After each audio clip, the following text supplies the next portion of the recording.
शांति का समय बस एक भ्रम है, अनिश्चितता के लिए तैयार रहना चाहिए, क्या बोले राजनाथ सिंह। ऑपरेशन सिंदूर के दौरान सैन्य पराक्रम के लिए सेना की तारीफ करते हुए रक्षा मंत्री राजनाथ सिंह ने सोमवार को कहा कि शांति का समय एक भ्रम है, भारत को किसी भी अनिश्चितता के लिए तैयार रहना चाहिए। उन्होंने यह बात रक्षा लेखा विभाग के नियंत्रकों के सम्मेलन में कही। राजनाथ सिंह ने कहा कि ऑपरेशन सिंदूर के बाद स्वदेशी हथियारों की वैश्विक मांग बढ़ी है। सरकार ने सशस्त्र बलों को इमरजेंसी की स्थिति में भी हथियार खरीदने की अनुमति दी है। रक्षा मंत्री ने डीएडी से कहा कि वह निजी क्षेत्र की बढ़ती भागीदारी के साथ तालमेल बिठाते हुए नियंत्रक से सुविधाकर्ता के रूप में विकसित हों। रक्षा मंत्री राजनाथ सिंह ने कहा, हमें हमेशा तैयार रहना चाहिए क्योंकि शांति सिर्फ एक धोखा है। उन्होंने कहा कि इस ऑपरेशन के बाद भारत में बने हथियारों की मांग पूरी दुनिया में बढ़ गई है। राजनाथ सिंह ने यह भी कहा कि दुनिया में जो हालात हैं, उन्हें देखते हुए हमें अपनी तैयारी को और भी मजबूत करना होगा।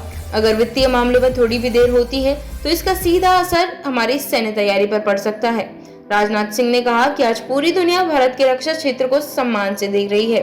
उन्होंने बताया कि पहले हम ज्यादातर हथियार दूसरे देशों से खरीदते थे, लेकिन अब हम उन्हें भारत में ही बना रहे हैं। उन्होंने कहा कि सरकार की नीतियां सफल हो रही हैं क्योंकि हमारे पास एक स्पष्ट लक्ष्य है और हम उसे पाने के लिए पूरी तरह से समर्पित हैं।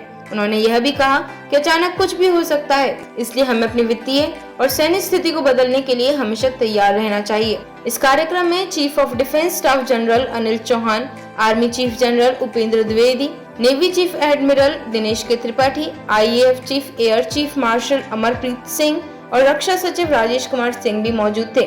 सरकार ने पिछले कुछ सालों में सेना को यह अधिकार दिया है कि वह जरूरत पड़ने पर तुरंत हथियार खरीद सकती है। ऑपरेशन सिंदूर के बाद सेना के लिए कई तरह के हथियार खरीदने की मंजूरी दी गई है। सेना का कहना है कि सरकारी दफ्तरों और ऑडिटरों की वजह से हथियार खरीदने में देरी होती है। राजनाथ सिंह ने डीएडी से कहा कि अब उसे सिर्फ नियंत्रक बनकर नहीं रहना है बल्कि सुविधाकर्ता बनना है। उसे रक्षा क्षेत्र में निजी कंपनियों की मदद करनी चाहिए। उन्होंने डीएडी के नए नारे अलर्ट, एजाइल, एडिप्टिव की तारीफ की। उन्होंने कहा कि ये सिर्फ शब्द नहीं है बल्कि ये बताते हैं कि आज के तेजी से बदलते रक्षा माहौल में हमें कैसे काम करना चाहिए। उन्होंने कहा कि चाहे हथियारों का उत्पादन बढ़ाना हो या वित्तीय प्रक्रियाओं को बदलना हो, हमें नए तरीकों और तुरंत काम करने वाले सिस्टम के साथ तैयार रहना होगा।